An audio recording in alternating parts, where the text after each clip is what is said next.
Hai, Assalamualaikum. Saya Dahlia Mirawati dari R5F. Kali ini saya akan membedah buku kehumasan yang sudah saya baca. Bukunya berjudul Komunikasi Itu Ada Seninya, karya Oswuyang. Buku ini ditulis untuk mempermudah kita semua dalam berkomunikasi, khususnya menggunakan teknik psikologis. Nah, di buku ini ada 6 teknik yang dapat kita pelajari. Yang pertama adalah teknik komunikasi psikologis untuk menyenangkan orang lain. Yang kedua, untuk memulihkan hubungan. Yang ketiga, untuk menghasilkan ya. Yang keempat, untuk menawan lawan jenis. Yang kelima, untuk membuka dompet. Dan yang terakhir, untuk meningkatkan efisiensi dan hasil. Jika kita bisa menggunakan keenam teknik tersebut, sudah dipastikan kita dapat berkomunikasi dengan baik dan benar kepada banyak orang. Di sini saya akan menjelaskan beberapa teknik yang ada pada buku ini. Yang pertama adalah teknik komunikasi psikologis untuk menyenangkan orang lain. Yang pertama, kita bisa mengubah susunan kata yang kita ucapkan sehingga orang lain lebih senang ketika kita berbicara gitu. Dan juga kita bisa mengulurkan tangan ketika kita meminta bantuan. Dan ditutup dengan kata pujian. Karena kata pujian itu dapat mengubah situasi yang dingin atau kurang baik menjadi lebih intim, seperti itu. Selanjutnya, teknik komunikasi psikologis untuk memulihkan hubungan. Yang pertama itu kita bisa meminta maaf terlebih dahulu tanpa memandang siapa yang salah dan siapa yang benar. Karena meminta maaf terlebih dahulu itu merupakan tindakan yang lebih baik, lebih benar, dan lebih dewasa karena kita berani bertanggung jawab, seperti itu. Dan itu bukan tindakan yang lemah ya. Selanjutnya, begitu juga dengan pengucapan salam. Kita lebih baik mengucapkan salam terlebih dahulu, entah kepada siapapun, tanpa memandang umur dan jabatan. Karena sebetulnya dalam komunikasi itu, terkadang kita hanya perlu tertawa dan memperhatikan lawan bicara saja. Selanjutnya, teknik komunikasi psikologis untuk menghasilkannya. Menghasilkannya di sini, misalnya kita sedang berada di tempat fotokopi, terus kita sedang buru-buru, kita bisa menggunakan kata karena.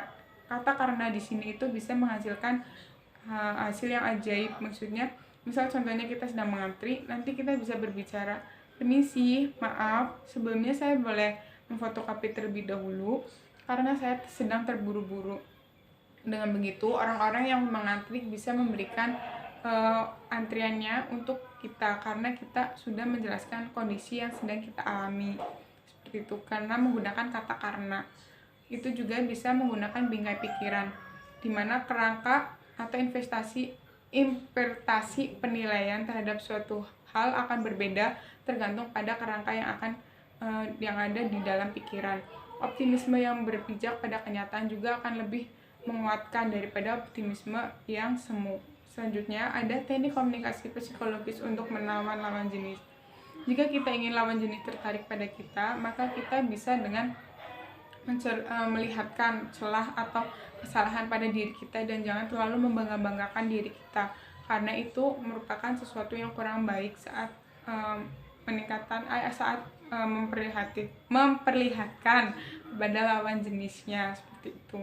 Nah, bisa ada juga fenomena ujung lidah, di mana kata-kata yang sudah ada di ujung lidah itu seperti tidak bisa dikeluarkan. Nah, itu bisa dengan kita rileks terlebih dahulu. Nah, itu kita bisa berbicara pelan-pelan dan mengakui kalau kita itu sedang grogi. Jadi lawan bicara itu bisa mengetahui kondisi kita. Jadi ngobrol pun jadi lebih enak nantinya. Selanjutnya ada teknik komunikasi psikologis untuk membuka dompet. Nah, sebenarnya ini bisa dilakukan saat kita menjual barang atau dagangan kita, karena kita bisa cukup dengan menyentuh lembut keinginan konsumen atau pembeli untuk meningkatkan kualitasnya, seperti itu. Nah, yang terakhir ada teknik komunikasi psikologis untuk meningkatkan efisiensi dan hasil. Kita bisa menggunakan kemajuan buatan dengan melontarkan pesan semangat dan keberanian yang mengandung intisari bahwa perubahan itu telah dimulai, seperti itu. Nah, bisa dengan mempercayakan efek bertanya, yaitu perubahan menanyakan yang akan mengubah sesuatu itu menjadi lebih baik gitu, atau perubahan itu telah dimulai. Jadi bertanya tapi nanti hasilnya tuh bisa mengubah kita menjadi lebih baik, seperti itu.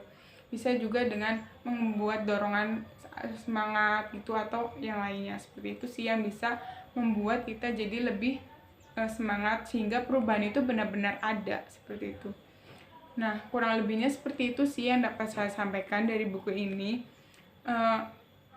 Teknik yang sudah saya baca ini, ada satu teknik yang sangat saya sukai, yaitu saat meminta maaf itu kita ternyata lebih baik meminta maaf terlebih dahulu daripada kita menunggu siapa yang salah dan siapa yang benar. Karena ternyata meminta maaf terlebih dahulu itu bukan tindakan yang lemah, tetapi tindakan yang berani dan dewasa. Dan itu membuat saya itu jadi lebih berani buat meminta maaf atas apa yang telah saya lakukan, baik ataupun benar. Baik, buruk ataupun benar, seperti itulah. Nah, selanjutnya juga ada yang bagian salam. Ternyata kita lebih baik mengucapkan salam dulu, nggak usah nunggu siapa sih yang harusnya mengucapkan salam dulu ataupun tidak. Karena dengan mengucapkan salam terlebih dahulu akan membuat suasana menjadi lebih cair dengan lawan bicara. Kurang lebihnya seperti itu sih yang dapat saya sampaikan dari buku ini. Mohon maaf jika dalam penyampaiannya banyak kesalahan dan kurang jelas, mohon dimaklumi. Seperti itu, cukup sampai di sini. Terima kasih dan wassalamualaikum warahmatullahi wabarakatuh.